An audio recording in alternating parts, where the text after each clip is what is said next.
Германскиот МАН започна да го пишува финалното поглавје од својата досегашна историја.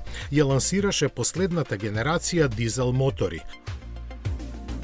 Посветен на целосната електрификација, производителот на комерцијални возила во своето соопштение истакна дека D30, како што му е ознаката, ќе го означи крајот на повеќе од 100 годишното производство на дизел мотори во оваа фабрика, во која за него се вложени 220 милиони евра.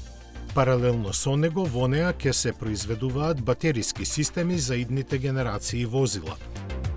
Овој современ 13-литарски агрегат сепак нема така бргу да ги напушти производствените хали. Во МАН очекуваат до 2030 година половина од нивните возила да бидат на струја.